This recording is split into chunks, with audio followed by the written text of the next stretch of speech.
प्रशासनिक संबंध, ठीक है, केंद्र और राज्य के मध्य प्रशासनिक संबंध, ठीक है। और ये आपका किस भाग में देखने को मिलेगा? संविधान के भाग 11 में अनुच्छेद की बात करें 256 से लेकर 266 तक केंद्र राज्य के बीच में प्रशासनिक संबंधों की व्याख्या की गई है। इसी मुद्दे पर कई अन्य अनुच्छेद भी आपको देखने को मिलते हैं, ठीक है। अब सबसे पहले देखेंगे तो कुछ अनुच्छेद है उसको बाद में देखेंगे, लेकिन सबसे पहले आपको देखेंगे भाग 11, ठीक है। भाग 11 में आप जाएंगे 256 से लेकर 263 तक, तो केंद्र एवं राज्य के बीच प्रशासनिक संबंधों की व्याख्या की गई है, ठीक है। देखेंगे किस प्रकार। सबसे पहले कार्यकारी शक्तियों का बंटवारा होता है, ठीक है। एक एक लाइन को समझेंगे क्या होता है, ठीक है, अच्छे से समझेंगे, ठीक है। केंद्र एवं राज्यों के बीच में कार्यकारी शक्तियों का बंटवारा किया गया। क्या किया गया? कार्यकारी शक्तियों का बंटवारा किया गया। केंद्र एवं राज्यों के बीच में कुछ मामलों को छोड़कर विधायी एवं कार्यकारी शक्तियों का बंटवारा किया गया है। इस प्रकार केंद्र की कार्यपालक शक्तियां पूरे भारत में विस्तृत है उस मामले में जिसमें संसद को विशेष विधायी शक्तियां प्राप्त है, अर्थात संघ सूची के विषय में, ठीक है। संघ सूची के विषय में अगर विधायी शक्तियां मतलब कानून बनाने की शक्ति किसे प्राप्त मतलब है, तो संसद के पास है। किसी संधि या समझौते के तहत अधिकार की बात करेंगे। प्राधिकरण और न्याय क्षेत्र का कार्य इस तरह की राज्य कार्यपालिका की शक्तियां राज्य की सीमाओं तक विस्तृत है, अर्थात राज्य सूची के विषय में, ठीक है। अब यहाँ पे देखिए कोई संधि की बात आ जाएगी, किसी विदेशी राज्यों से संधि की बात हो जाएगी, समझौता के तहत बात आएगा, एक केंद्र के पास अधिकार है। प्राधिकरण और न्याय क्षेत्र का कार्य की बात करें वो भी केंद्र के पास अधिकार है। प्राधिकरण क्या होता है? मान लो दो जल निकाय के लिए दो राज्यों के बीच में मतभेद हो जाए, जैसे कावेरी जल विवाद है।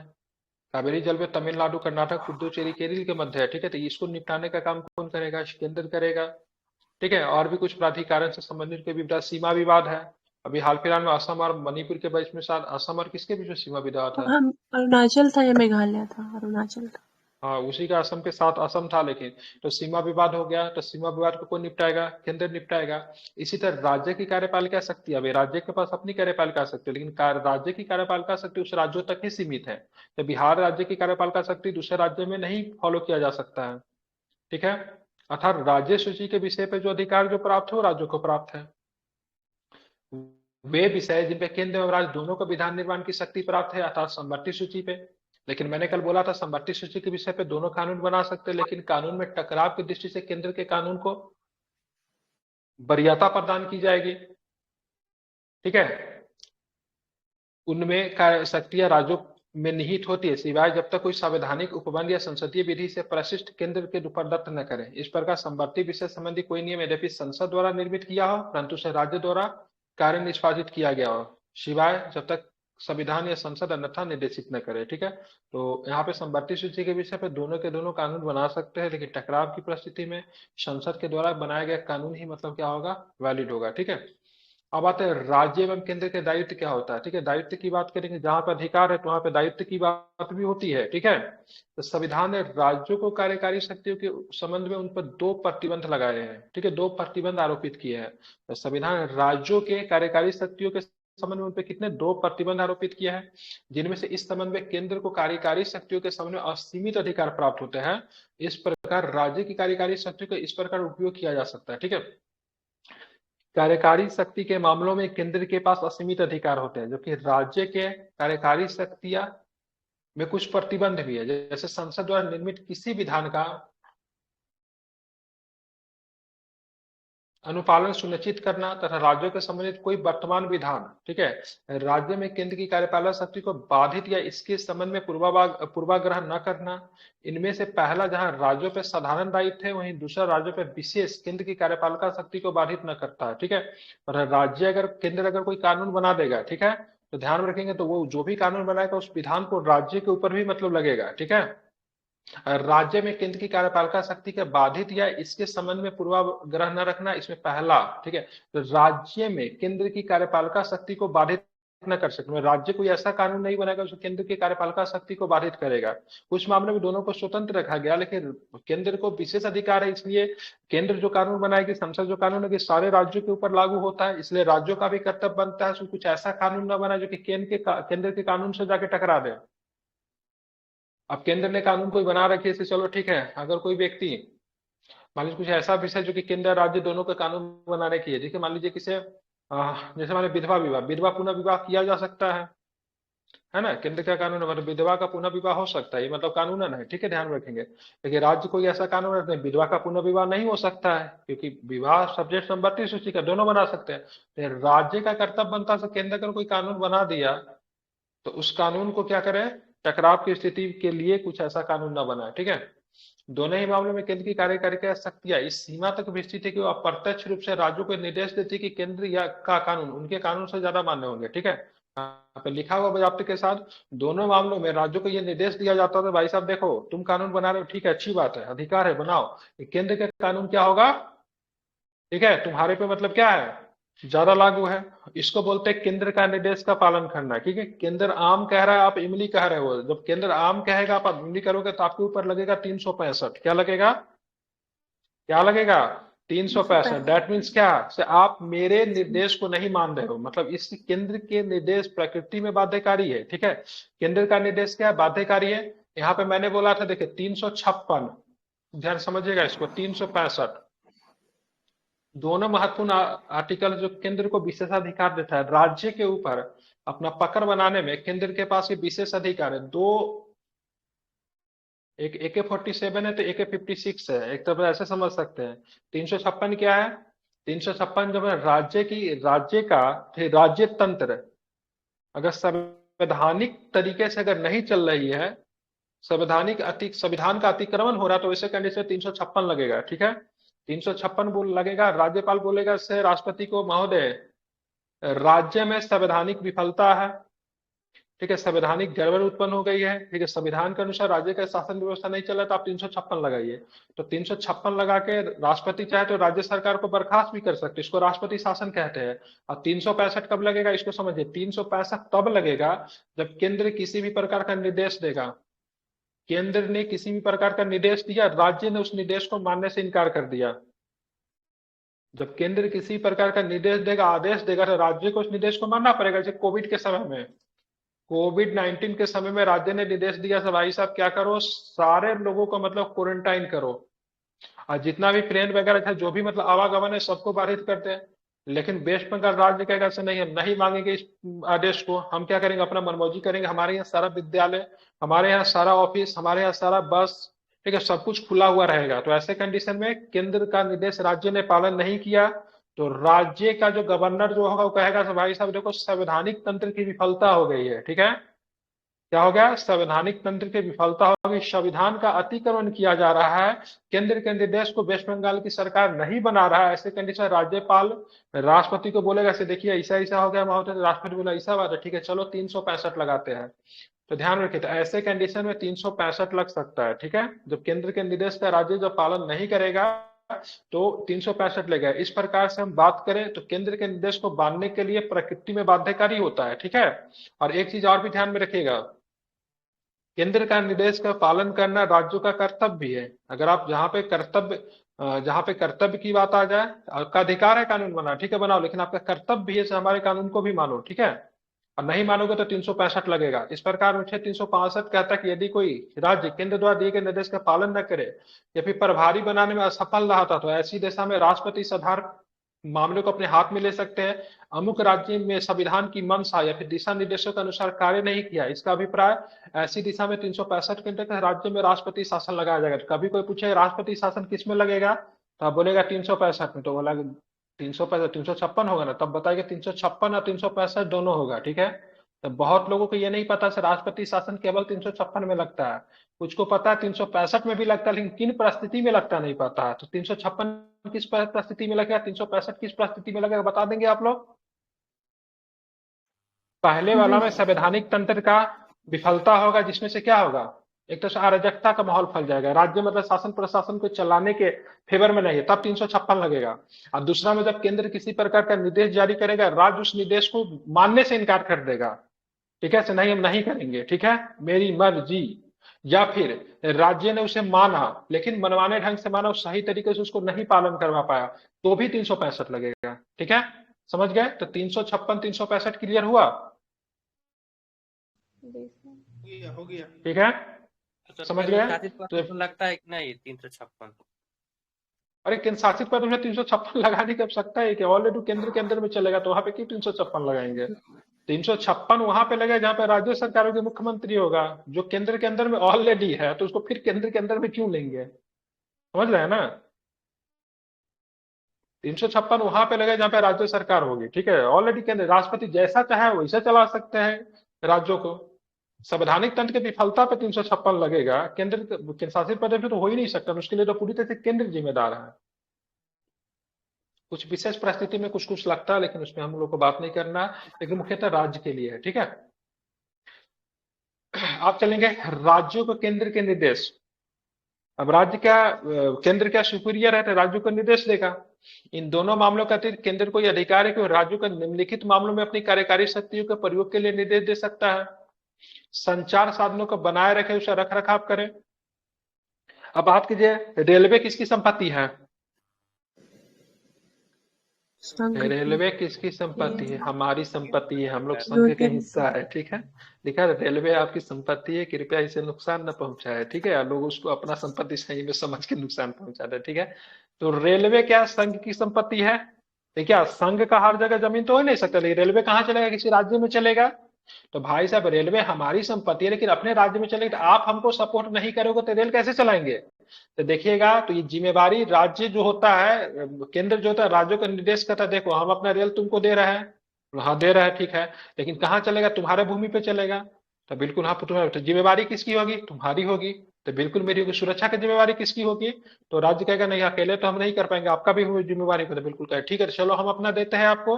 हम अपना देते हैं, कौन देते हैं? आरपीएफ देते हैं, आपका जीआरपी ठीक है। देंगे। और तुम अपना दो, जीआरपी दो, ठीक है। बोलेगा रेलवे थाना बनाओ। रेलवे थाना हर रेलवे स्टेशन पे एक रेलवे थाना होता, जाइएगा देखिएगा, ठीक है। तो रेलवे थाना जीआरपीएफ बनाना किसकी जिम्मेवारी? राज्य की जिम्मेवारी।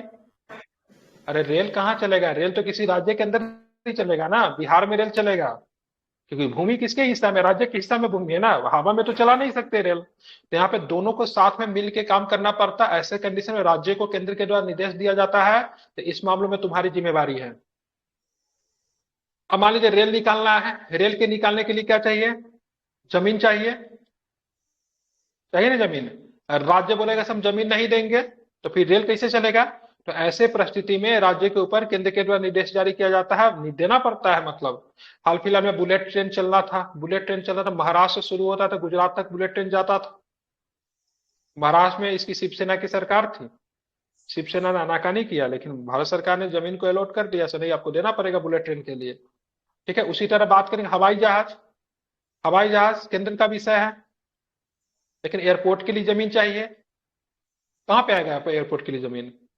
ठीक है, राज्य के द्वारा ही दिया जाएगा। एयरपोर्ट के सुरक्षा की बात है, तो एयरपोर्ट के सुरक्षा पे के लिए होता है सीआईएसएफ होता है, ठीक है। देखिए रख रखाव बहुत सारी जिम्मेवारी की बात करेंगे तो किसका होता है? केंद्र सरकार, राज्य सरकार का भी होता है। राज्य में रेलवे संपत्ति रक्षा करें। प्राथमिक शिक्षा के स्तर पर राज्य के संबंधित भाषाई अल्पसंख्यक समूह के बच्चों के लिए मातृभाषा सीखने की व्यवस्था करें। राज्य का कर्तव्य होगा, इसका मतलब जो अल्पसंख्यक समूह के बच्चों उनके मातृभाषा सीखने में व्यवस्था करें, ठीक है। राज्य में अनुसूचित जनजाति के कल्याण के लिए विशेष योजनाएं बनाए, उसका क्रियान्वयन करें। इस मामले में अनुच्छेद 365 के अंतर्गत केंद्र निर्देश भी राज्यों पर लागू होता है, ठीक है। अगर ये सब नहीं करेगा, मान लीजिए किसी रेलवे का सुरक्षा देने से इनकार कर रहे, रेलवे में हमेशा लूटपाट हो रहा, अराजकता का माहौल बन गया है, तो बोलेगा ना केंद्र का निर्देश को राज्य पालन नहीं करा, लगाओ इसके ऊपर 365, सरकार को बर्खास्त कर दो, ठीक है। ध्यान रखेंगे, लेकिन 365 या 356 के अंतिम अंतिम व्यवस्था के तौर पर प्रयोग करने के लिए कहा गया है, ठीक है। जब कोई उपाय ना बचे तब लोकतांत्रिक देश में इस व्यवस्था का प्रयोग किया, ऐसा नहीं कि जब मन करे तब लगाने।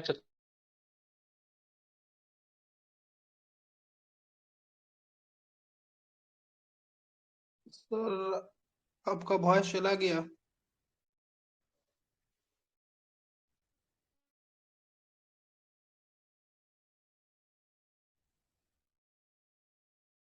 हेलो, हाँ सर, कनेक्ट हो गए। ये अब नहीं दिख रहा होगा, ये स्क्रीन नहीं दिख रहा होगा। स्क्रीन दिख रहा है? नहीं दिख रहा। अब नहीं दिख रहा है।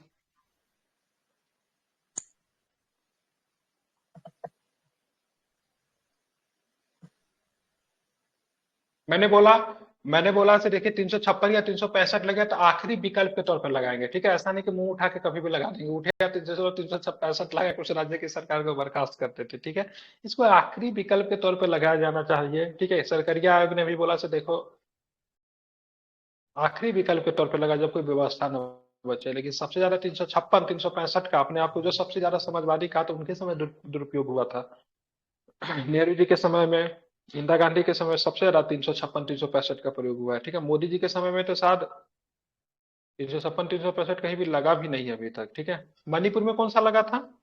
365 55 355 या फिर 355 लगा है।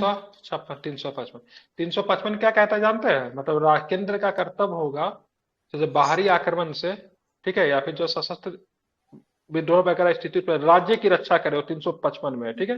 मणिपुर में ही लगा था। अब आते हैं, राष्ट्रपति शासन कहाँ लगा था मणिपुर में?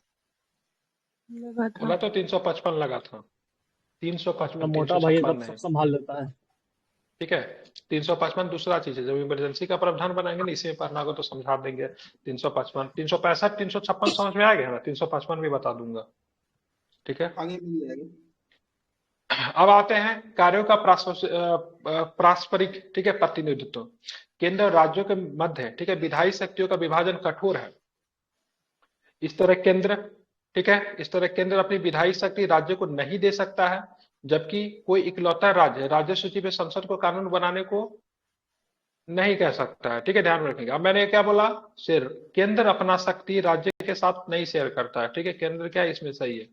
जबकि कोई इकलौता राज्य की बात करेंगे तो वह भी अपना शक्ति राज्य के साथ नहीं शेयर करेगा, लेकिन दो राज्य या अधिक राज्य, कल हम बता दिए थे फिर बता देते, ये मैं बता दिया था, दो या उससे अधिक राज्य चाहे तो केंद्र को कह सकता है भाई साहब ऐसा करो, विवाह के मुद्दे पे मेरे लिए कानून बना दो, क्या कर दो, विवाह के मुद्दे पे मेरे लिए कानून बना दो। तो कोई इकलौता राज्य ऐसा निर्देश नहीं दे सकता केंद्र को। कब देगा? दो राज्य कम से कम होना चाहिए, फिर दो या दो से अधिक राज्य होना चाहिए, ठीक है। केंद्र अपने शक्ति राज्य के ऊपर कभी दे नहीं सकता, मेरे लिए ऐसा करो, कोई संभव ही नहीं है, ठीक है। लेकिन इकलौता राज्य भी केंद्र को नहीं कह सकता, कम से कम दो राज्य या फिर दो से अधिक राज्य कह सकता है। एक केंद्र जब ऐसा कानून बनाएगा तो जो राज्य कहेगा उसी पे लागू होगा, ठीक है। अगर दो राज्यों ने कहा है, फिर तीन राज्यों ने कहा है, चार राज्यों ने कहा तो उसी पे लागू होगा। फिर केंद्र द्वारा बनाए गए कानून को समाप्त भी नहीं कर सकता, न तो उस कानून में संशोधन कर सकता है, समझ रहे हैं ना। केंद्र ने किसी प्रकार का कानून बना दिया तो उस कानून में संशोधन करने का अधिकार भी राज्य के पास नहीं होगा, ठीक है। अगर केंद्र अगर कानून बनाए राज्यों के लेकर तो, लेकिन एक राज्य के कहने पे केंद्र ऐसा नहीं करे। कम से कम कितने राज्य होने चाहिए? दो से अधिक। दो राज्य। लूसेंट ट्यूशन में ये सब बात नहीं लिखा हुआ, ठीक है, डिटेल से समझा रहा हूँ, समझ लीजिए, मजा आएगा, ठीक है, आगे चल के। कार्यपालिकी शक्तियों का बंटवारा सामान्यतः विधायी शक्तियों के बंटवारे का अनुसरण है, परंतु कार्यपालिका क्षेत्र ऐसा कठोर बंटवारा टकराव को जन्म दे सकता है। संविधान ने कठोरता एवं विविधता को हटाने के लिए कार्यकारी अंतर सरकारी प्रतिनिधि मंडल भी बनाया है, ठीक है। तो यहाँ पे लिखा था अपनी विधायी शक्ति राज्यों को नहीं दे सकता, जबकि कोई इकलौता राज्य राज्य सूची पे संसद से कानून बनाने को नहीं कह सकता, इकलौता राज्य नहीं कह सकता, ठीक है। दो या दो से अधिक राज्य होना चाहिए, ठीक है। इसी तरह राष्ट्रपति राज्य सरकार की सहमति से केंद्र के किसी कार्यकारी कार्यों को उसे सौंप सकता है। राष्ट्रपति राज्य सरकार की सहमति पर केंद्र के किसी कार्यकारी कार्य को उसे सौंप सकता है। इस तरह राज्य का राज्यपाल केंद्र की सहमति पर उसके कार्यों को राज्य में कराता है। आपसी समझौते पर यह मामला सशर्त या बिना शर्त का भी हो सकता है। संविधान केंद्र कार्यकारी कार्यों को राज्य को निष्पादित करने के लिए संबंध में प्रावधान करता है। केंद्र राज्यों के बिना सहमति के परिस्थिति बस ऐसा कर सकते हैं, किंतु ऐसी स्थिति में यह कार्य संसद द्वारा किया जाएगा, न कि राष्ट्रपति के द्वारा। इस प्रकार संघीय सूची के विषय पर संसद द्वारा बनाया गया कानून, ठीक है, केंद्र के संबंध में शक्तियों का आवंटन एवं करारोपण का अधिकार राज्य को उसकी सहमति के बिना दे सकता है, ठीक है, ध्यान रखेंगे। मतलब मान लीजिए कोई कानून वगैरह बना, करारोपण का कानून है, टैक्स लगाना है, तो इसलिए राज्य से किसी प्रकार की सहमति लेने की आवश्यकता नहीं है, संसद के पास विशेषाधिकार है। देखिए यही कार्य राज्यों द्वारा नहीं होता है, यही कार्य राज्यों द्वारा नहीं किया जा सकता। उक्त व्याख्या से स्पष्ट होता है कि केंद्र व राज्यों के मध्य पारस्परिक सहयोग या तो आपसी सहमति या विधानसभा द्वारा स्थापित किया जा सकता है, ठीक है, जहां केंद्र दोनों रीतियों का प्रयोग कर सकता है, वही राज्य केवल प्रथम रीति को ही अपना सकता है, ठीक है।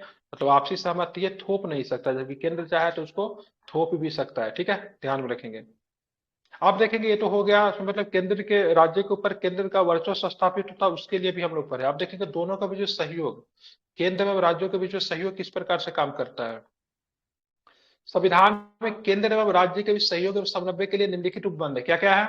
तो संसद किसी अंतर्राज्यीय नदी और नदी घाटी के पानी के प्रयोग, वितरण और नियंत्रण के संबंध में किसी विवाद या शिकायत पे न्याय निर्णय दे सकता है। जैसे अभी कावेरी जल विवाद का एग्जाम्पल दिए, तो संसद चाहे तो इस प्रकार के निर्णय मतलब क्या कर सकता है, दे सकता है। तो चलो 50% पानी तुम्हारा, 20% तुम्हारा, 10% तुम्हारा, ठीक है।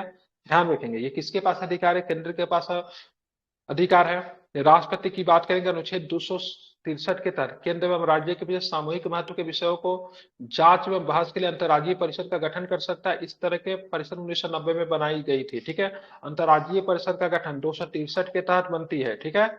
केंद्र एवं राज्य के सामूहिक महत्व के विषय है, ठीक है। कोई ऐसा महत्व का विषय जो कि सामूहिक महत्व का विषय है, जिसमें जांच होना चाहिए, बहस होना चाहिए, इसके लिए अंतर्राज्यीय परिषद का गठन किया गया। अंतर्राज्यीय परिषद मतलब 1 से 2 राज्य, ठीक है, मतलब 2 से, मतलब मोर देन 2 से ज्यादा ही होना चाहिए अंतर्राज्यीय परिषद, ठीक है। इस तरह के परिषद की बात करेंगे 1990 में। अंतर्राज्यीय परिषद हो सकता है उत्तर प्रदेश बिहार के दो बीच में, झारखंड भी शामिल हो। दो से ज्यादा दो से मोर ज्यादा देन या 2, दो या दो से मोर ज्यादा देन ना। 2, हाँ 2 या 2 से ज्यादा।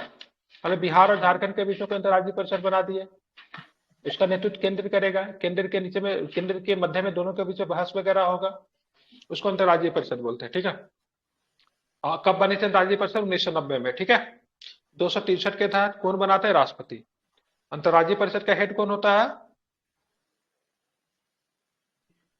मुख्यमंत्री गृह नहीं, मंत्री। अमित शाह। प्रधानमंत्री होम प्रधानमंत्री मिनिस्टर, राज्य होम मिनिस्ट्री। अंतर्राज्यीय प्रधानमंत्री परिषद सर होम मिनिस्ट्री के अधीन आता है सर, देख लीजिएगा एक हाँ, बार, चेक कीजिए, मैं कंफ्यूज हो गया थोड़ा। होम मिनिस्ट्री सही है सर।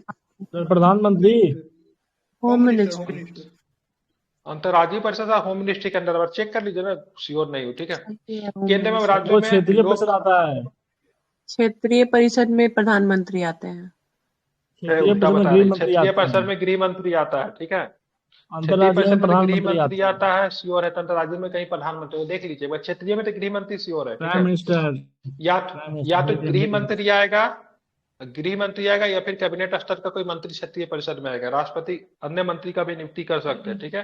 अंतर्राज्यीय में पीएम होंगे तो, ठीक है। केंद्र एवं राज्यों में लोक अधिनियम, रिकॉर्ड एवं न्यायिक प्रक्रिया के संचालन के भारत के भू क्षेत्र का पूर्ण विश्वास एवं साख प्रदान की जानी चाहिए, ठीक है। इसमें भी हो सकता है। संसद संवैधानिक उद्देश्य से अंतर्राज्यीय व्यापार, वाणिज्य एवं अंतर संबंध की स्वतंत्रता व्यवस्था के तहत किसी प्राधिकरण का गठन कर सकती है, ठीक है। प्राधिकरण जब भी बनेगा, ठीक है, तो कौन बनेगा? संसद के द्वारा। जैसे एनजीटी क्या है? प्राधिकरण है, नेशनल ग्रीन ट्रिब्यूनल, ठीक है। क्या प्राधिकरण? जो कि पर्यावरण को लेकर है। नदी को लेकर प्राधिकरण हो सकता है, ठीक है। बहुत सारे व्यापार को लेकर प्राधिकरण हो सकता है। गठन करने का अधिकार किसके पास है? संसद के पास है। अब केंद्र एवं राज्य के बीच में जो सबसे जो खराब चीज निकल के अखिल भारतीय सेवा है। हमारे पास 2 प्रकार का सेवा है, ठीक है। ऑल इंडिया राज्य स्तर का सेवा, केंद्र स्तर का सेवा, ठीक है। तीसरा मिलकर बना दिया अखिल भारतीय सेवा, जीपीएस। ऑल इंडिया सर्विस, ठीक है। फिर राज्य स्तर की सेवा है, केंद्र स्तर की सेवा क्या होता है? हमारे रेलवे में नौकरी करते तो आप किसकी सेवा दे रहे हैं? राज्य की सेवा दे रहे हैं कि केंद्र की सेवा दे रहे हैं आप? केंद्र। केंद्र की सेवा दे रहे हैं। आप मान लीजिए किसे राज्य के रेलवे में नौकरी करे, केंद्र की सेवा दे रहे हैं। आप मान लीजिए आप आयकर विभाग में नौकरी करते, केंद्र की सेवा दे रहे हैं, ठीक है। सेना में नौकरी करते, केंद्र की सेवा दे रहे हैं। लेकिन आप शिक्षक है, आप मान लीजिए शिक्षक है, किसी सरकारी हॉस्पिटल में है। अब सरकारी हॉस्पिटल भी कई तरह के, शिक्षक भी है, तो कहाँ शिक्षक है आप? हो सकता है आप मतलब इसमें हो, क्या बोलते हैं उसको, एनवीएस केंद्रीय में। विद्यालय। केंद्रीय विद्यालय में हो। तो केंद्रीय विद्यालय में हो सकता है आप केंद्र के है प्रोफेसर, शिक्षक जो भी कहिए। अब एम्स में है तो एम्स केंद्र के अंदर में काम आता है, ठीक है। लेकिन राज्य स्तर में भी बहुत सारी नौकरियां होती हैं, राज्य के कर्मचारी हो सकते हैं। तो 2 तरह का सर्विस तो है हमारे यहाँ ऑलरेडी, ठीक है। एक तीसरा प्रकार का सर्विस बना दिया अखिल भारतीय सेवाएं। अब अखिल भारतीय सेवा में आता है आईएएस आता है, आईपीएस आता है, आईएफएस आता है, ठीक है। इसको इंडियन फॉरेन सर्विस बोलते हैं। आप देखिए आईएएस, आईपीएस एवं आईएफएस, ठीक है, ये सारे के सारे भारत के बड़े अधिकारी होते हैं। इनसे जो चैनल, इनका सारा का नियुक्ति करने का अधिकार किसके पास है? केंद्र के पास है। परीक्षण करने का अधिकार किसके पास है? केंद्र के पास है। इनको ट्रेन करने का अधिकार किसके पास है? केंद्र के पास में। लेकिन ये सारा काम केंद्र कर दिया, नौकरी करने कहाँ चले जाएंगे? राज्य में। राज्य में चले जाएंगे, क्योंकि इनको क्या होता है, तो इनको वो दिया जाता है, क्या बोला जाता है, तो कैडर अलॉट किया जाता है। तो भाई साहब राज्य में तुम भेज दिया, ठीक है, चलो राज्य में भेज दिया, लेकिन फिर भी इसको केंद्र अपने अधीन में पकड़ के रखते। आईएएस जो होते हैं, ये आईएएस जो होते हैं क्रमिक मंत्रालय के अधीन काम करते हैं, ठीक है। एग्जाम में पूछता है आईएएस किस मंत्रालय के अधीन काम, क्रमिक मंत्रालय। और क्रमिक डीओपीटी। मंत्रालय किसके अधीन आता है? मोदी जी के अंतर्गत आएगा क्रमिक मंत्रालय। आईएफएस की बात करें, आईपीएस जो होता है गृह मंत्रालय के अधीन काम करता है, ठीक है। और आईपीएस जो होता है गृह मंत्रालय के अधीन काम करता है, ये आएगा अमित शाह के अंदर आएगा। मतलब ये राज्य में सर्विस करेंगे, लेकिन इसमें हमेशा केंद्र का कर बना हुआ रहेगा। आईएफएस इंडियन फॉरेस्ट पर्यावरण मंत्रालय के अधीन काम करता है, ठीक है। फॉरेन में ये फॉरेन का होगा। फॉरेस्ट होता है, नहीं, Forest- फॉरेन नहीं, forest। Forest not foreign. Forest होता है ना, फॉरेस्ट। तो पर्यावरण forest इसीलिए होता तो बोला, हम कहाँ बोले विदेश मंत्रालय। One one. वन वन, ठीक है, ध्यान रखेंगे, ठीक है। तो मैं तीनों बता दी। अब देखिए यहाँ पे दिक्कत क्या होती है। अब क्या होता है, राज्य इसको सैलरी देता है, ठीक है। अब बेचारा आईएएस आईपीएस ऑफिसर बेचारे में फंसे थे, कभी इसको केंद्र क्लास लगा देते, कहीं राज्य क्लास लगा देता है। हाल फिलहाल में पंजाब में घटना घटी, सैलरी केंद्र ठीक है। देता है ना, नहीं, राज्य सैलरी देता है, केंद्र सैलरी क्यों देगा? राज्य के लिए IAS काम को। करेगा, राज्य सैलरी देगा। हाँ, आईएएस आईपीएस सबको सैलरी राज्य देता है, ठीक है। अभी हाल फिलहाल में पंजाब में एक घटना घटी, मोदी जी के साथ मतलब सुरक्षा को लेकर दुर्भाग्य हुआ। तुरंत गृह मंत्रालय ने नोटिस जारी किया से उस राज्य के मतलब डीजीपी को से उस आईपीएस अधिकारी को दिल्ली भेजो, जरा देखते हैं। तो इसको बोले डेपुटेशन बोलते हैं, ठीक है। क्या बोलते हैं? डेपुटेशन बोलते हैं। जो आईएएस अधिकारी राज्य में हिरिंग बिरिंग बटाया, गृह मंत्रालय क्या करता है, उसको डेपुटेशन में बोलता है भेजो दिल्ली, बतियाते हैं उससे। इसलिए कोई भी अधिकारी दिल्ली नहीं जाना था, क्योंकि दिल्ली में आईएएस आईपीएस क्या है? जीरो। कोई इज्जत नहीं आईएएस आईपीएस का दिल्ली में, ठीक है। ऐसे ही घूमते रहेंगे, पता ही नहीं चलेगा आईएएस आईपीएस है। मेरा दोस्त दो तीन को दोस्त है, मामूली क्लर्क है, वो बोलता है देखो ये आईपीएस है, ये आईपीएस है। कोई रुतबा नहीं है, क्योंकि भाई उस किसके साथ डील करा? मंत्री के साथ, वो भी कैबिनेट स्तर का मंत्री, कैबिनेट स्तर का मंत्री, वो भी वहां पे थोड़ा सचिव वगैरह रहता है ना, सेक्रेटरी वगैरह आदमी आखिरी समय बनता है। जो 20 साल 21 साल 22 साल में बन गया, वो दिल्ली में कैबिनेट स्तर में सचिव जाकर उनका थोड़ा बहुत होता है। कोई इज्जत नहीं भाई, राज्य में ये लोग एकदम काबिल बन के रहते हैं। राज्य में जो है से आईएएस है, आईपीएस है, तो केंद्र में जाएंगे, दिल्ली में तो कोई तो इसलिए जाना भी नहीं चाहते, लेकिन फिर भी केंद्र सरकार इनको डिपुटेशन पे बुलाते रहती है। तो कोई भी राज्य के साथ जब संबंध खराब होता है, जैसे आप देखेंगे सरायखेला का मामला है, तो वहां पे मतलब 2-3 विवाद निकल कर आया, ठीक है। तो वहां पे मतलब आईपीएस अधिकारी जो था, उसने मतलब महिलाओं को राष्ट्रपति गवर्नर से मिलने वगैरह नहीं दिया। तुरंत डीजीपी ने मतलब तुरंत गृह मंत्रालय ने वहां के डीजीपी को मतलब पत्र लिखा से भाई सब की दिक्कत क्यों हो रही है। तो जो भी राज्य के आईपीएस अधिकारी होंगे वो गृह मंत्रालय के अधीन आते हैं, तो केंद्र जब चाहे उस पर अपना पकड़ स्थापित कर सकती है। तो ये सबसे बड़ा दिक्कत आता है। जैसे आप जाएंगे अमेरिका में, जाएंगे यूएसए में, तो आप बोला देखो 2 स्तर सेवाएं होगी, ठीक है। एक केंद्र की सेवा, एक राज्य की सेवा, ठीक है। राज्य को अपने अधिकारी बना दो, तो केंद्र को अपने अधिकारी बना दो। तो राज्य का अधिकारी पे क्या, केंद्र का कोई प्रतिनिधित्व नहीं। अब यहाँ पे देखें, केंद्र के पास जो अधिकारी है, ठीक है, और राज्य के पास जो अधिकारी है, केंद्र का जो अधिकारी उससे भी राज्य के ऊपर क्या करते हैं, सीबीआई, ठीक है, ईडी, इनकम टैक्स, इस सब पे क्या करता है। अब देखिए कोई भी नेता जो होता है राज्य का, थोड़ा सा उल्टा सीधा केंद्र अपने अधिकारी भेज के उसके तुरंत मतलब सीबीआई ईडी वगैरह सब भेज देता है। देखते राज्य के पीछे संबंध खराब करने का काम तो करता है ना केंद्रीय अधिकारी। माइक बंद कीजिए। केंद्रीय अधिकारी की बात करेंगे तो केंद्रीय अधिकारी पूरे भारत भर में मतलब वो कर सकती है। अरे ईडी इनकम टैक्स बिहार में ही आएगी कि तेलंगाना मध्य प्रदेश कहीं भी जा सकती है, कहीं जा सकती है ना। Yes sir. देखिए राज्य का कोई अधिकारी चाहेगा साहब मोदी जी का जांच करने, तो संभव है क्या? राज्य का कोई अधिकारी, उत्तर प्रदेश राज्य का अधिकारी को कहेगा हम नीतीश कुमार का जांच करें, तो संभव है क्या? नहीं है। ये केंद्र का सारा अधिकारी जा सकते हैं। उसके बाद आईएएस आईपीएस और आईएफएस सर्व तो राज्यों के करते हैं, लेकिन पकड़ किसका रहता है? नियुक्ति परीक्षण कौन करवाती है? केंद्र के द्वारा करवाती है। और सेवा किसको देते हैं? राज्यों को सेवा देते हैं। कभी कभी किसी करता है, राज्य ही ट्रांसफर करेगा, ठीक है। कभी कभी, ठीक है, कभी कभी किसी अधिकारी जो होता है राज्य का सबसे ज्यादा करीब होता है। जैसे अभी यहाँ पे मतलब यहाँ पे एक आईएएस अधिकारी थे, कहाँ पे? पश्चिम बंगाल में। पश्चिम दीदी बंगाल के में बहुत बैठ गए थे करीबी, धरना पे। ठीक है, धरना दीदी पे के बैठ बहुत गए करीबी। राज्य ने बोला से देखो से इसको भेजो, हमारे दिल्ली में भेजो, इसको कुछ काम करवाना है इससे। दीदी बोली हम नहीं भेजेंगे, ठीक है। तो कभी कभी विवाद हो जाता है किसी आईएएस अधिकारी। पंजाब सरकार को बोलिए से वो भेजो तो जरा, वो देखिए सुरक्षा कैसे दिया जाता, हम इसको सिखाते हैं। मोदी जी का सुरक्षा फेल करवा दिया, पंजाब सरकार ने भेजने से इनकार कर दिया।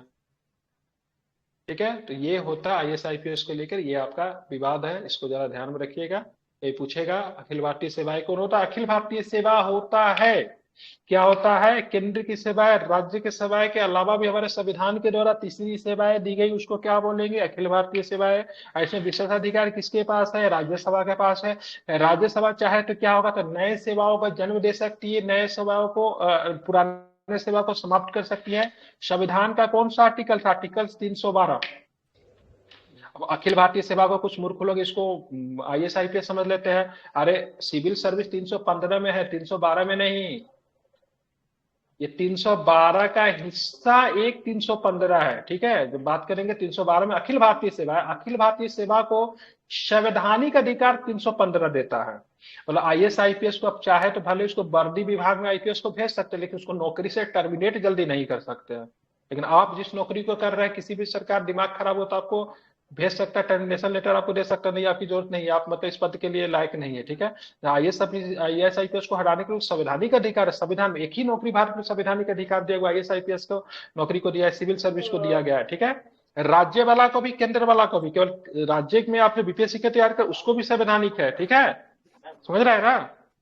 बस वही और चाहिए यहाँ सर, भी संवैधानिक है, ठीक है, ध्यान में रखिएगा। हाँ, लेकिन 312 में नहीं, 315 में इनको संवैधानिक अधिकार दिए गए, जिसकी चर्चा 312 में 3 प्रकार के सिविल सर्विस की चर्चा की गई है। अब इसको बता दे कौन कब आया था, तो अच्छा सही करवा देता। पूरा कहानी तो सुना दिया, अब चलिए किताबी भाषा पे आ जाते हैं। किताबी भाषा टफ होता है, लेकिन फिर भी मैं दोनों भाषा आपको समझा देता हूँ। देखेंगे, किसी अन्य संघ की तरह केंद्र एवं राज्य की सार्वजनिक सेवाएं बटी हुई है। इन्हें केंद्रीय सेवाएं फिर राज्य सेवाएं कहा जाता है। इन्हें अखिल भारतीय सेवाएं, आईएएस आईपीएस और आईएफएस शामिल है। इन सेवाओं में अधिकारी केंद्र और राज्यों के अंतर्गत उच्च पदों पर अपनी सेवाएं प्रदान करते हैं। आईएफएस की बात करेंगे तो मैंने बोला ना, सॉरी क्या बोलते हैं, अखिल भारतीय सेवाएं केंद्र में भी राज्य में भी दोनों जगह पे काम करेगा, जबकि केंद्रीय अधिकारी केवल केंद्र में, राजकीय अधिकारी केवल राज्य में।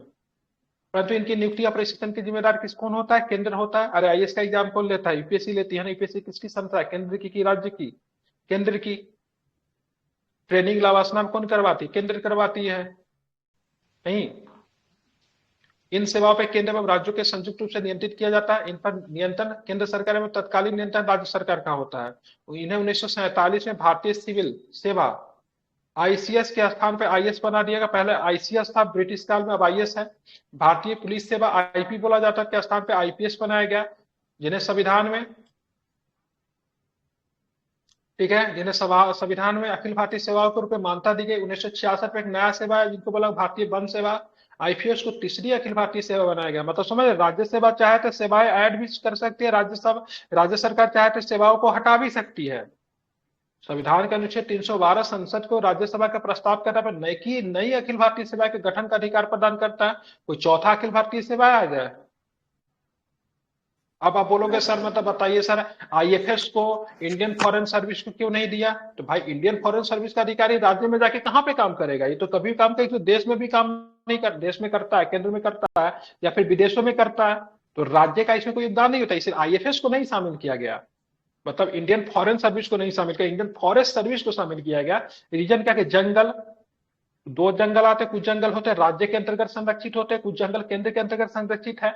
तो जब भी हम अखिल भारतीय सेवा की बात करेंगे तो वैसे अधिकारी आएगा जो केंद्र में भी सेवा देंगे, राज्य में भी सेवा देंगे, समझ रहे हैं ना। अरे सीबीआई का जो चीफ जो बनेगा आईपीएस अधिकारी होगा, क्योंकि नॉर्मल अधिकारी होगा, आईपीएस ही होगा ना। सीआईएसएफ का नीना सिंह जो बन के आईपीएस है, ठीक है। बीएसएफ का चीफ बनेगा, कौन बनेगा? आईपीएस होगा, ठीक है। क्या होगा? इंडियन रेवेन्यू सर्विस नहीं आता है इसमें, ठीक है। इंडियन रेवेन्यू सर्विस जो होता है वो अखिल भारतीय सेवा में है, पैसा वाला, ठीक है। हाँ, रेवेन्यू, राजस्व से। ग्रुप बी में आता है। ग्रुप बी में? हाँ, डी नहीं। अरे ओवरऑल नौकरी का ग्रुप डी नहीं है, ठीक है। आईएएस वाला ग्रुप डी में आता है, ठीक है। आईएएस के ग्रुप बी में है ये। हाँ, हाँ ठीक है, मतलब वो रेलवे वाला ग्रुप डी नहीं है। रेलवे का ग्रुप डी भी तो आईएएस से कम नहीं, मिनी आईएएस वो भी है। ठीक है, ध्यान में रखिएगा, ठीक है। जैसे देखिए, सबसे जो बड़ा पद होता है आईएएस का होता है, आईपीएस है, ठीक है। उसके बाद देखिए, अब देखिए जो भी आपका यूपीएससी जो भी एग्जाम लेती है उससे अगर एग्जाम को कंडक्ट कर जिस भी डिपार्टमेंट जाएंगे उस डिपार्ट के आप एक तरह सब हेड बन जाते हैं, ठीक है। छोड़िए, वो बहुत आग की बात होगी अभी हम अखिल भारतीय सेवा समझते हैं। अखिल भारतीय सेवा में से प्रत्येक आवंटन राज्यों की आवश्यकता अनुरूप किया जाएगा तथा उनमें से प्रत्येक में समान स्तर के अधिकार होते हैं, उन्हें समान वेतन प्रदान किया जाता है। यद्यपि अखिल भारतीय सेवा राज्य की स्वतंत्रता और संरक्षण को सीमित कर संविधान के संघीय सिद्धांत का उल्लंघन करती है। इन सेवाओं का समर्थन निम्नलिखित आधार पर किया जाता है। कैसे करेंगे इसका समर्थन? तो केंद्र एवं राज्य में उच्च स्तरीय प्रशासन के रख रखाव में, पूरे देश में प्रशासनिक एकीकरण व्यवस्था को सुनिश्चित करने में, केंद्र एवं राज्यों की सामूहिक हितों के संबंध में सहयोग एवं संयुक्त कार्यों में। संविधान सभा में अखिल भारतीय सेवाओं को उचित बताते हुए डॉक्टर अम्बेडकर ने कहा था कि संघीय व्यवस्था में द्वैत नीति को सभी संघीय व्यवस्थाओं में अपनाया गया है। सभी संघीय व्यवस्थाओं में संघीय सिविल सेवा व प्रांतीय सिविल सेवाएं पाई जाती है। भारतीय संघ में द्वैत नीति तथा दो प्रकार की सेवाएं होगी, किंतु इसका अपवाद भी होगा। यह भी पाया गया है कि प्रत्येक देश में प्रशासन में कुछ विशेष पद प्रशासन के स्तर को बनाए रखने के लिए रणनीतिक पद कहे जाते हैं। निसंदेह प्रशासन का स्तर रणनीतिक पदों पर नियुक्त किए जाने वाले लोक सेवकों की दक्षता पर निर्भर करता है।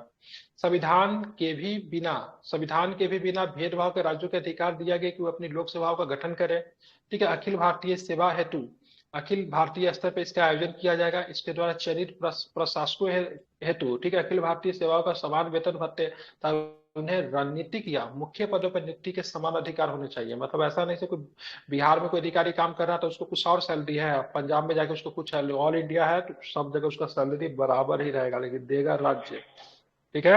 ऐसा रेट डिफरेंस होता है। हाँ, वो भले डिफरेंस हो सकता है, डिपेंड करेगा जगह को लेकर, वो दूसरी बात है, लेकिन उसका सैलरी वगैरह सेम रहता है, ठीक है। अब चलेंगे लोक सेवाओं का अधिकार। लेकिन आप बोले राज्य इसको सैलरी देगा, बिल्कुल देगा, लेकिन जब ये केंद्र में सर्व करेगा तो केंद्र देगा, केंद्र सरकार देगा, तो दोनों जगह से मिल सकता है। मतलब ये कोई आईपीएस अधिकारी 54 बंगाल में ग्रेड काम पे कर शुरू रहा होता था, है क्या सर? क्या 5400 ग्रेड पे शुरू होता है। 56,154 लेवल 9 है। 5400 grade pay Delhi Andaman Nicobar cadre सकता है ना। हाँ, अब केंद्र शासित प्रदेश में सर्व करेगा तो ग्रुप बी का, अब केंद्र शासित प्रदेश ग्रुप बी का पोस्ट में आता है। अच्छा, जो भी हो, यहाँ पे ध्यान रखिए, मैंने अखिल भारतीय सेवा आई थिंक अभी भी कोई दिक्कत है तो बताइए, कोई दिक्कत है? Any doubt? क्लियर हो गया? कल पूछेंगे सर, कल पढ़ के आएंगे अच्छा से। कल हो गया सर, आगे बढ़िए।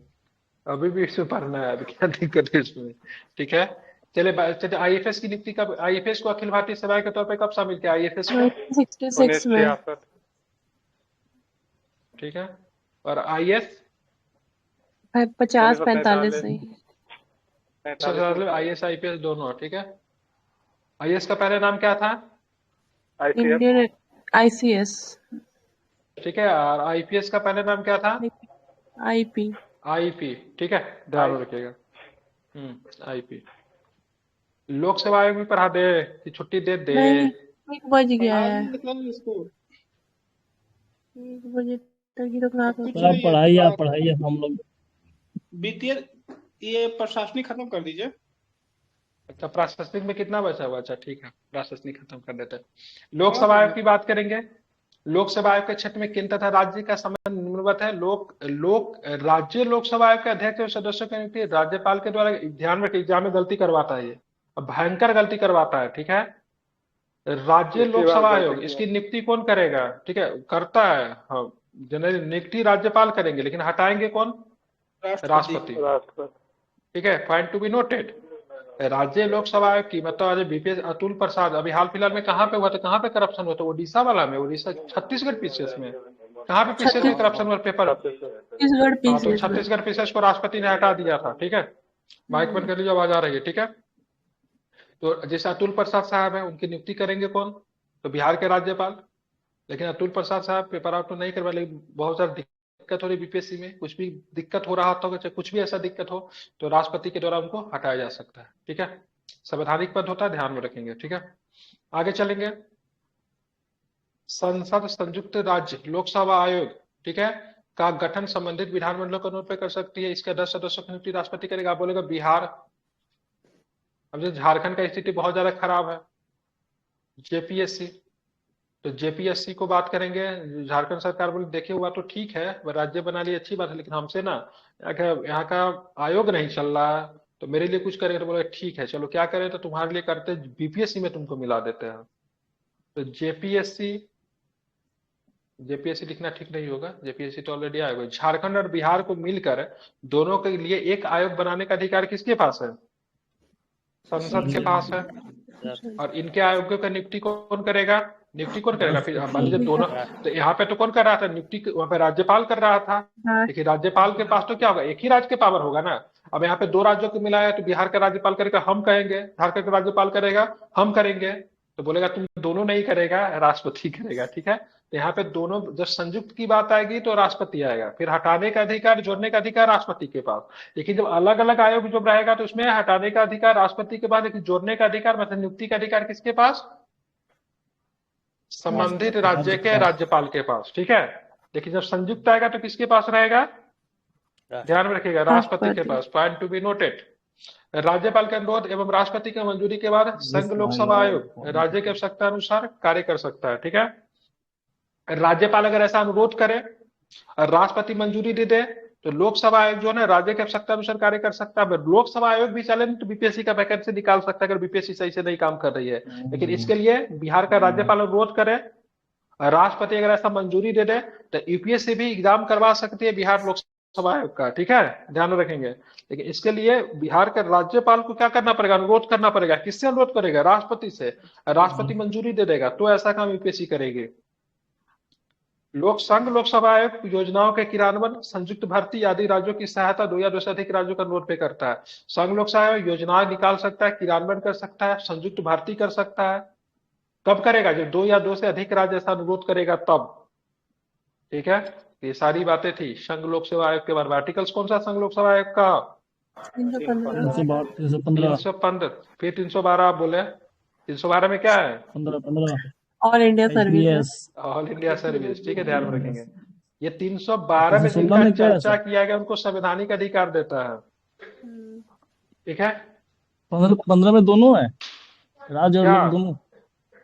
लोक सेवा आयोग किसमें है? लोक सेवा आयोग है। लोक सेवा आयोग दोनों का होगा ना। राज्य लोक सेवा का आयोग कौन सा आर्टिकल्स है? किसका सर? राज्य और स्टेट दोनों का 15 है ना। 15 में दोनों का 15। ठीक है, दोनों का 15। ठीक है, और ये 316 नहीं, 316 में आपका वो होगा, क्या बोलते हैं, संघ लोक सेवा आयोग का कम से कम मतलब सरकारी सेवा का अनुभव होना चाहिए। मतलब उनके क्राइटेरिया से कौन व्यक्ति उनके सदस्य में आएंगे। 6 बार 65 वर्ष होता है ना वो वाला। ठीक है,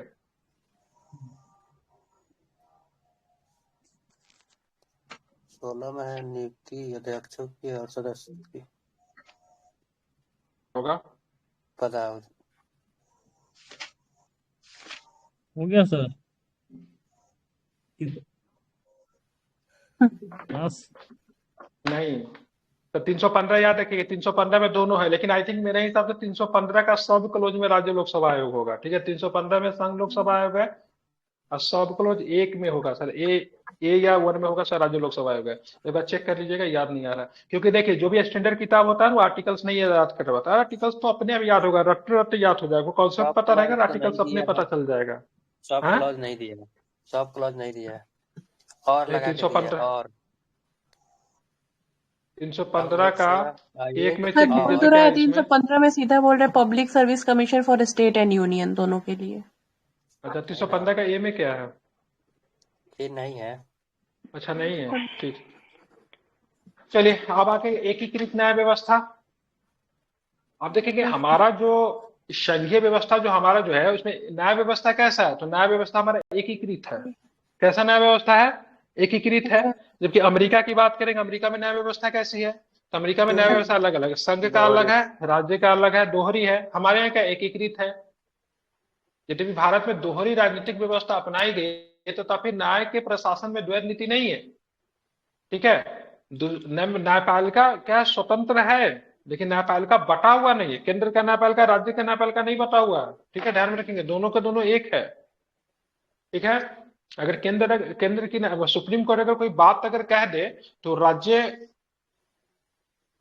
कि उच्च न्यायालय जो होता है उनके लिए मतलब एक कानून के तौर पे काम करता है, मतलब उसको काउंटर नहीं कर सकती है वो, ठीक है। इसमें उच्चतम न्यायालय सर्वोच्च स्तर पे, उच्च न्यायालय इसके नीचे, एकल व्यवस्था की केंद्र एवं राज्यों के विधानों का अनुपालन सुनिश्चित करते हैं। इसलिए कहते हैं हमारी न्यायिक व्यवस्था एक ही हरी और एकीकृत है। यह व्यवस्था पारस्परिक टकराव एवं भ्रांति को समाप्त करने हेतु अपनाई गई है। उच्च न्यायालय न्यायाधीशों की नियुक्ति राष्ट्रपति द्वारा सर्वोच्च न्यायालय के मुख्य न्यायाधीश एवं संबंधित राज्य के राज्यपाल के परामर्श से की जाती है। याद रखिएगा, उच्च न्यायालय के न्यायाधीशों की नियुक्ति कौन करेंगे? राष्ट्रपति करेंगे। सर्वोच्च न्यायालय के मुख्य न्यायाधीश एवं राज्य के राज्यपाल के परामर्श, ये भी एग्जाम में गलती करवाता है, तो राज्य के उच्च न्यायालय के न्यायाधीशों की नियुक्ति करने का, ठीक है, या फिर मुख्य न्यायाधीश या फिर अन्य न्यायाधीश, ठीक है, ये कौन करेगा? तो क्या राष्ट्रपति करेंगे। लेकिन इससे परामर्श किनसे लेंगे? तो संबंधित राज्य के राज्यपाल से, और साथ में किससे? सीजीआई से, ठीक है। इन्हें राष्ट्रपति द्वारा हस्तांतरित किया जा सकता है एवं पद से भी हटाया जा सकता है। राष्ट्रपति हस्तांतरित भी कर सकते हैं और पद से मतलब क्या कर सकते हैं? हटा भी सकते हैं। संसद विधान बनाकर 2 या 2 से अधिक राज्यों के लिए एक ही उच्च न्यायालय की स्थापना कर सकते हैं। उदाहरण के लिए महाराष्ट्र, गोवा एवं पंजाब, महाराष्ट्र एवं गोवा या पंजाब एवं हरियाणा का एक ही उच्च न्यायालय है। अब कुछ आपातकालीन की अवधि के संबंध में तो कुछ ये उपबंध वगैरह है। राष्ट्रपति हटा रहे हैं हाई कोर्ट वाले का, जबकि सुप्रीम कोर्ट को हटाएंगे संसद द्वारा। नहीं, सुप्रीम कोर्ट को राष्ट्रपति हटाएंगे दोनों। हटाएगा, ठीक है। देखिए मैं सुप्रीम कोर्ट वाला कौन से आइटम का सही बता दे रहा हूँ, ठीक है। अगर हाई कोर्ट में न्यायाधीशों की संख्या बढ़ाना होगा तो इसके लिए राष्ट्रपति, लेकिन अगर सुप्रीम कोर्ट में न्यायाधीशों की संख्या बढ़ाना होगा तो इसके लिए संसद, ठीक है। लेकिन हटाने के लिए दोनों में मतलब राष्ट्रपति ही, समझ गए ना? क्लियर? लाया जाता है ना संसद में, महाभियोग कहाँ लगेगा सर? महाभियोग लाया जाता है। अरे तो महाभियोग लगता ही नहीं है, ठीक है, महाभियोग लगता ही नहीं, महाभियोग केवल राष्ट्रपति के ऊपर लगता है, ठीक है, ध्यान में रखेंगे। महाभियोग नहीं लगता।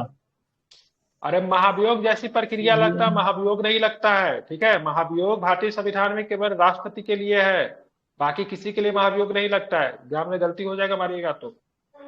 महाभियोग जैसी प्रक्रिया, ना कि महाभियोग, ठीक है, समझे मेरी बात को?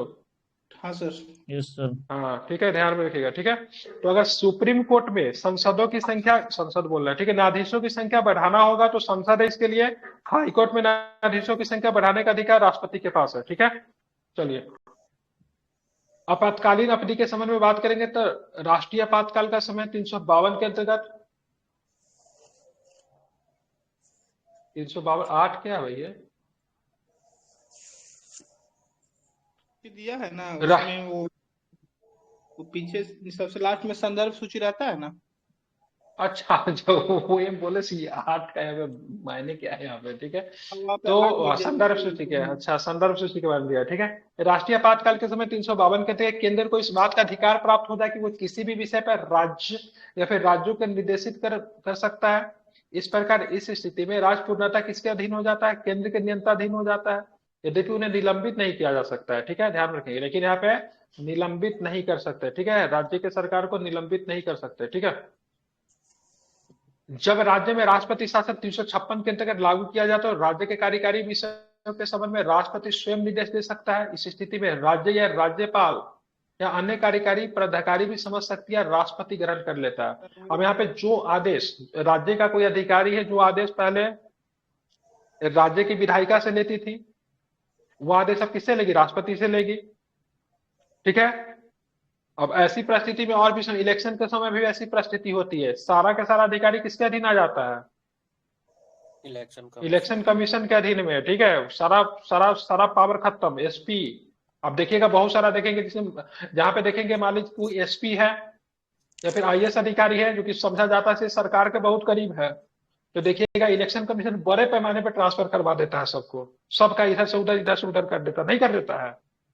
तो उसका हेड अभी चुनाव क्या उसी के अनुसार ना होता है राष्ट्रपति। हाँ, तो राष्ट्रपति पावर, तो राष्ट्रपति के पावर हमेशा रहेगा, लेकिन इलेक्शन देखिए, राष्ट्रपति अपना पावर का डायरेक्ट प्रयोग नहीं करता है।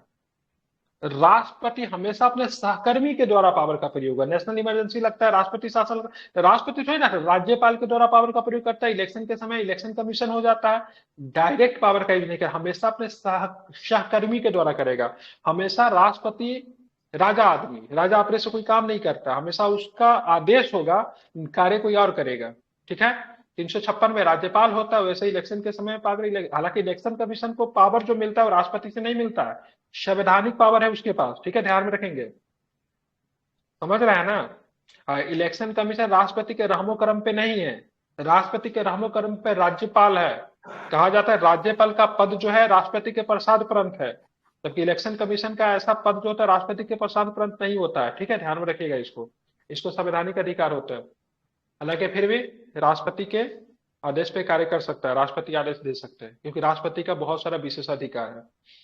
वित्तीय आपातकाल की अवधि 360 के अंतर्गत केंद्रीय वित्तीय परिसंपत्तियों के अधिग्रहण हेतु राज्य को निर्देशित कर सकता था, राज्य के कार्यरत सरकारी कर्मचारी को वेतन में कटौती का आदेश दे सकता है। राष्ट्रपति चाहे तो जब 360 लगेगा तो राज्य के जो कर्मचारी जो राज्य सरकार के अधीन काम करते हैं उनके सैलरी को कट किया जा सकता है, राज्य को जो हिस्सा जो मिलता है, ठीक है, उसमें भी कटौती की जा सकती है। ठीक है, राज्य को मिलने वाला हिस्सा में मेनली कितना % हिस्सा जाता है पता है आपको? 41, 41 और 59। 48 52 पढ़े थे हम तो।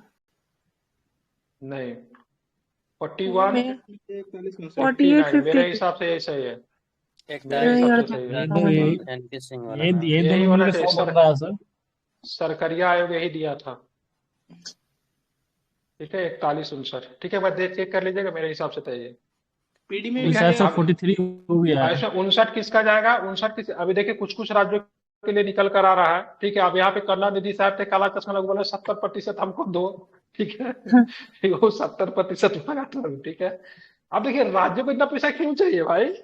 अब इस रक्षा के ऊपर हम काम करें, डिफेंस हमको चलाना, डिफेंस में बहुत ज्यादा खर्चा चलता था, पैसा हमारे पास ज्यादा होना चाहिए कि तुम्हारे पास होना चाहिए? क्योंकि राज्य में बहुत सारा सर्विस जो मिलता है उस पर केंद्र ऑलरेडी इन्वेस्ट करती है। रेलवे हमको चलाना है, ठीक है, माइनिंग हमको चलानी है, रक्षा के ऊपर सबसे ज्यादा पैसा खर्चा तो हमको चलाना है, बहुत सारा सरकारी योजना हमको चलाना है 75 को, तो पैसा केंद्र के पास ज्यादा होना चाहिए न कि राज्य के पास। ठीक है, तो इसीलिए इस पे विवाद है, तो समय समय पे बहुत सारा वित्त आयोग बना है। ठीक है, विवाद अभी ये भी है कि हम लोग जनसंख्या कम रखे हैं, ये लोग ज्यादा कर रहे हैं, इनको ज्यादा पैसा हाँ, मिल तो रहा है। वो मैं बताऊंगा, जब वित्त आयोग के बारे में पढ़ेंगे ना तो उसमें बहुत अच्छे से इसको बताएंगे, बहुत अच्छे से। देखिए वित्त आयोग का सबसे बड़ा प्रॉब्लम जो है केंद्र एवं राज्यों के बीच में वित्त का बंटवारा कैसे होता है, कल के क्लास में यही बताएंगे, बहुत इंपॉर्टेंट रहेगा। अब देखिए 41 59 मैंने बताया, ठीक है, 15वां वित्त आयोग ने बताया था। ठीक है, अब अभी नया वाला वित्त आयोग है या फिर पहले वाला कोई वित्त आयोग कम बेस भी कर सकता है, लेकिन 41 59 था, 15वां वित्त आयोग के था। ठीक है, 39 कर रहा है मेरे ख्याल से। अब ये बन गया ना ठीक है, सर, पनगड़िया अरविंद पनगड़िया बने हैं ना। हाँ बन गया है। अरविंद चलिए, अरविंद वित्त तो आयोग। थोड़ा सा और रह गया, इसको कर लेते हैं। अन्य उपबंध की बात करेंगे तो संविधान राज्य के प्रशासन पर हम केंद्र के जानते हैं। नियंत्रण को लेकर, अभी बचा हुआ, अभी 5 मिनट और रुकिए। ठीक है, संविधान राज्य के प्रशासन पर केंद्र के नियंत्रण को लेकर निम्नलिखित अनुबंध क्या था? अभी 355 बोला मैं, 355 मणिपुर में लगा था। केंद्र का कर्तव्य है कि राज्यों को, केंद्र पर 2 कर्तव्यों को लागू करता। अब यहाँ पे राज्य का कर्तव्य तो बहुत सारा था भाई साहब, राज्य का कर्तव्य तो केंद्र का भी कर्तव्य ना, ये तो वही बात हो जाएगा तुम्हारा कुत्ता टॉमी वाला कहानी। ठीक है, यहाँ पे क्या है, केंद्र का भी कर्तव्य है तो राज्य का भी कर्तव्य है। केंद्र का कर्तव्य हम लोग ने राज्य का कर्तव्य पर, आप केंद्र का कर्तव्य 355 में दिया है। अब केंद्र का कर्तव्य क्या? बाह्य आक्रमण व आंतरिक अशांति से प्रत्येक राज्य की रक्षा करें। अब बाह्य आक्रमण हो जाएगा, पाकिस्तान हमला कर देगा, मान लीजिए राजस्थान से सीमा लगती है ना, उस पर कर दिया, राजस्थान पे हमला कर दिया। अब राज्य के पास तो मशीन गन तो नहीं है, अब देखते हैं राज्य सरकार का पुलिस होता है, मतलब गोली नहीं चलता तो मुंह से ही आवाज निकाल देती है। ठीक है, तो यहाँ पे रक्षा करने की जिम्मेदारी केंद्र की होगी, क्योंकि सारा संसाधन किसके पास है? केंद्र के पास है। ये 355 में दिया हुआ है। ठीक है, साथ में ये सुनिश्चित करता है कि प्रत्येक राज्य की सरकार संविधान की व्यवस्थाओं के अनुरूप कार्य कर रही है या नहीं कर रही है, ये राज्य केंद्र का कर्तव्य है। राज्य के राज्यपालों को राष्ट्रपति द्वारा नियुक्त किया जाता है, उसका कार्यकाल राष्ट्रपति की दया पर निर्भर करता है, यही बात बोले। इसीलिए कभी भी राज्यपाल अगर चाहे तो स्वतंत्र रूप के कार्य नहीं कर पाएगा।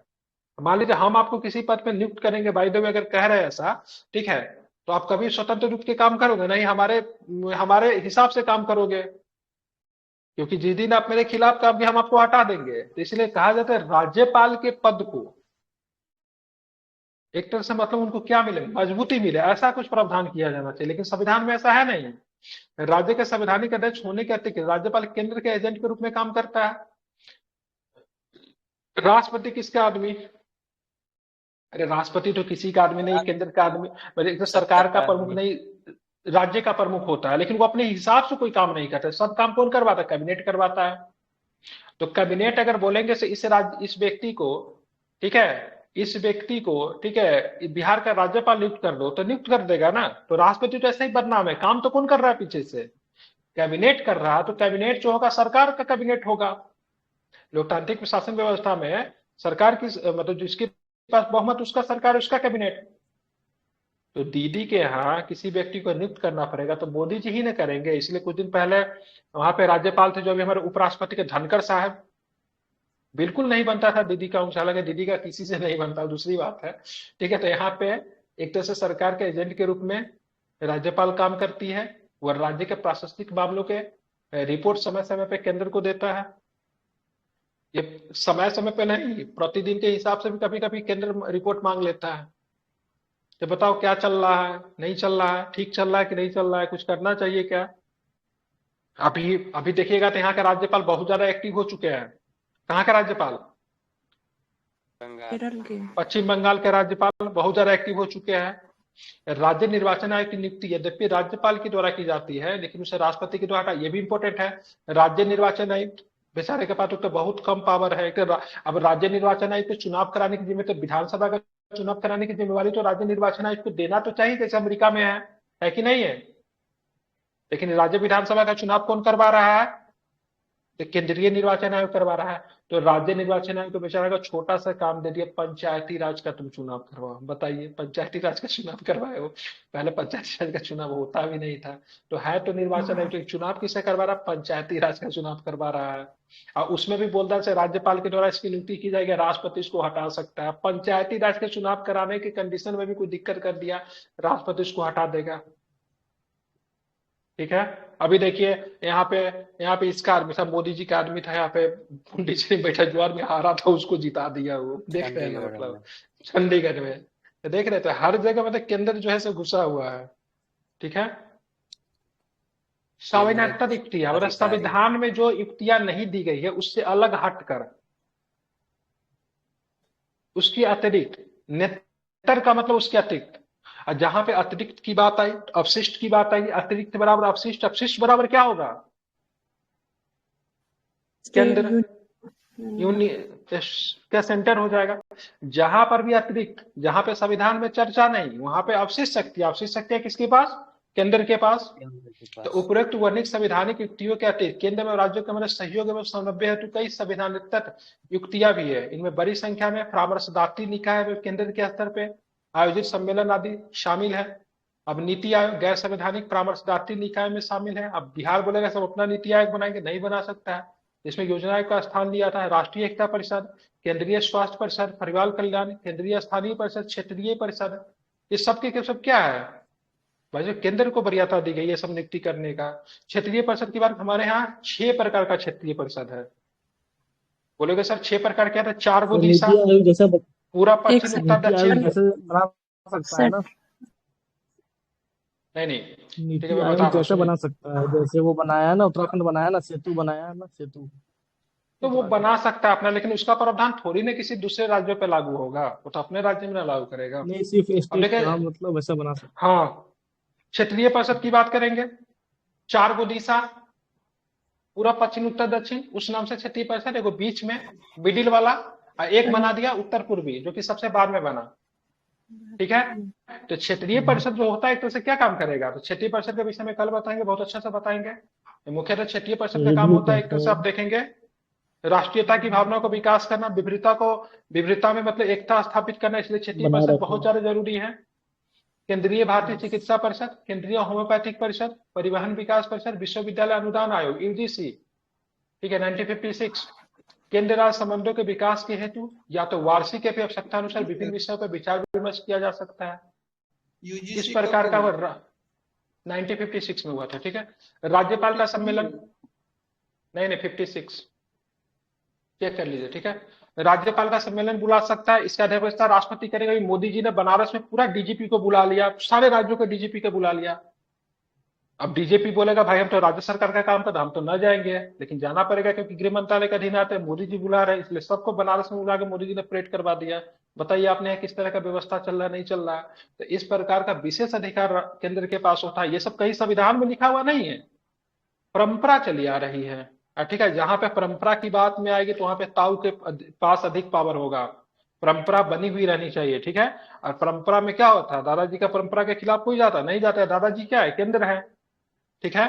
तो ये परंपरा है, ठीक है, ध्यान रखें। मुख्यमंत्री का सम्मेलन, अब मुख्यमंत्री का सम्मेलन होगा, अब ममता दीदी बोली नहीं जाएंगे, तो ठीक है नहीं जाए, ठीक है, आगे आपसे बात करते। बहुत सारा अधिकार केंद्र के पास आता है, तो कभी कभी मुख्यमंत्री का सम्मेलन मुख्यमंत्री जाने से इनकार कर देता है। मुख्य सचिव का सम्मेलन होता है, इसकी अध्यक्षता कैबिनेट सचिव करता है। इस सरकारी नौकरी से पाने वाला सबसे बड़ा पद है, ठीक है, कैबिनेट सचिव, इससे बड़ा कोई पद नहीं होता। पुलिस महानिदेशकों का सम्मेलन मोदी जी ने बुला दिया, बनारस में भी हुआ राजीव था, गौबा करंट का क्वेश्चन है। 7 साल से बना हुआ है। मुख्य न्यायाधीश का सम्मेलन, इसकी अध्यक्षता उच्चतम न्यायालय का मुख्य न्यायाधीश कर सकता है। कुलपति का सम्मेलन, गृह मंत्री का सम्मेलन, अब गृह मंत्री का सम्मेलन बुलाएगा, सभी राज्यों के गृह मंत्री को बुलाओ, इसकी अध्यक्षता केंद्रीय गृह कुलपति मंत्री राष्ट्रपति करेगा। करता होगा। और कुलपति का राष्ट्रपति, ठीक है। विधि मंत्रियों का सम्मेलन, इसकी अध्यक्षता केंद्रीय विधि मंत्री करेगा। तो इस तरह का सम्मेलन बुलाने का अधिकार क्या है, केंद्र सरकार के पास अधिकार है, ठीक है। और ये सारे के सारे जो कहीं ना कहीं राज्यों में है। अखिल भारतीय, ठीक है, विधि मंत्रियों का सम्मेलन, अब जहां जहां भी कानून मंत्री, सभी देश का कानून, सभी राज्य का कानून मंत्री बुलावे पे आएगा, केंद्र के बुलावे पे।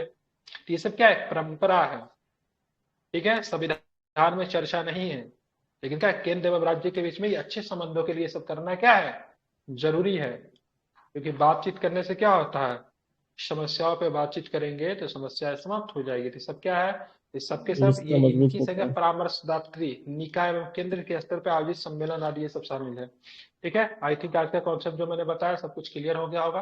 कल में पढ़ेंगे पैसा, रुपया पैसा का बंटवारा करेंगे, बहुत इंटरेस्टिंग है। केंद्र को कुछ पैसा मिलता है, उस पैसा का बंटवारा किस हिसाब से होता है, इन सारे प्रश्नों पे कल की क्लास में बात